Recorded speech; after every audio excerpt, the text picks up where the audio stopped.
Friends, मी संजना आज तुम्हाला दुधी भोपळ्याची भाजी करून दाखवणार आहे, रेड पंपकिन। त्याच्यासाठी मी 1 वाटी हा भोपळा त्याचे साल काढून चिरून घेतलेले आहे असे पीसेस करून। त्यानंतर 2 कांदे घेतलेले आहेत मीडियम साइजचे चिरून। नंतर 1 टोमॅटो आहे, हा पण एक टोमॅटो चिरून घेतलेला आहे। थोडं ओलं खोबरं लागणार आहे, कोथिंबीर, जिरं, हळद, गरम मसाला, मीठ, हिंग, तेल आणि इथे मी 4 हिरव्या मिरच्या घेतलेल्या आहेत। तुम्ही याच्याऐवजी लाल तिखट यूज करू शकता, मिरची पावडर।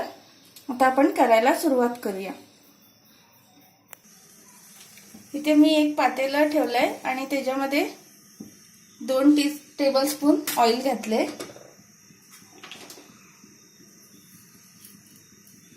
तेल तापू देऊया।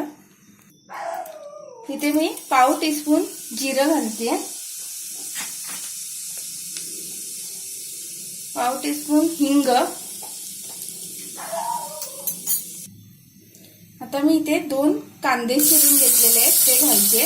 मीडियम साइजचे कांदे मी 2 घेतले तिथे। त्यानंतर त्याच्यामध्ये 1 टोमॅटो चिरलेला आहे, हा थोडा परतून घेऊया। तिथे आता मी ओल्या मिरच्या वापरले 4। तुम्ही याच्याऐवजी मिरची पावडर यूज करू शकता, तुम्हाला मिरची यूज करायची नसेल तर। आता हे लो फ्लेमवर जरा शिजू देऊया झाकण ठेवून। आता 2 ते 3 मिनिटं झालेली आहेत। लो फ्लेमवर आपण फोडणी शिजवायला ठेवली होती। कांदा टोमॅटो मऊ झालेला आहे। आता याच्यात मी पाव टीस्पून हळद घालणार आहे।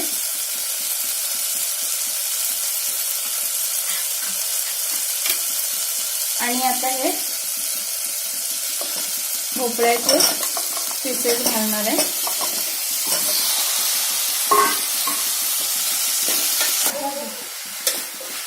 आता हे नीट परतून घेऊया आपण।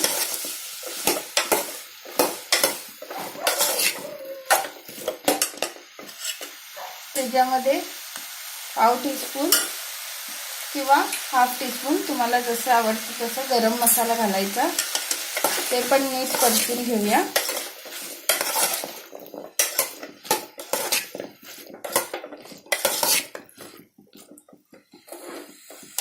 आणि झाकण ठेवून आणखी 1-2-3 मिनिटं वाफ देऊया लो फ्लेमवर। आता आपली 2 ते 3 मिनिटं झालेली आहेत। वाफेवर आपण भाजी ठेवली होती शिजवायला, परतून घेऊया आणखीन एकदा। आणि आता त्याच्यात आपण चवीपुरतं मीठ घालायचंय, बघून घालायचंय मीठ चवीपुरतं। त्यानंतर मी इथे आता साखर घालणार आहे, थोडीशी किंचित। ही ऑप्शनल आहे, जर दुधी भोपळा हा गोड असेल तर नाही घालायचंय।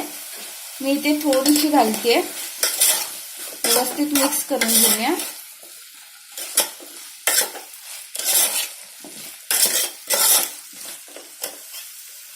आता त्याच्यात पाणी घालूया थोडं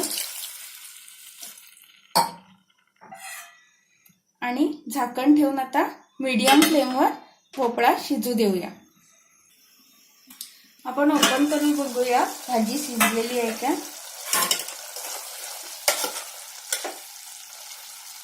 आपला भोपळा शिजलेला आहे बघा, कट होतो। छान शिजलेली आहे भाजी। त्याच्यामध्ये आता शेवटचं आपण खोबरं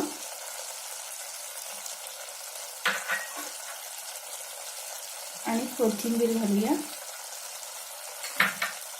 नीट मिक्स करून घेऊया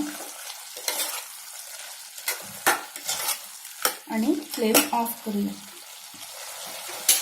आपली भोपळ्याची भाजी रेडी झालेली आहे। आता मी तुम्हाला सर्व करून दाखवते।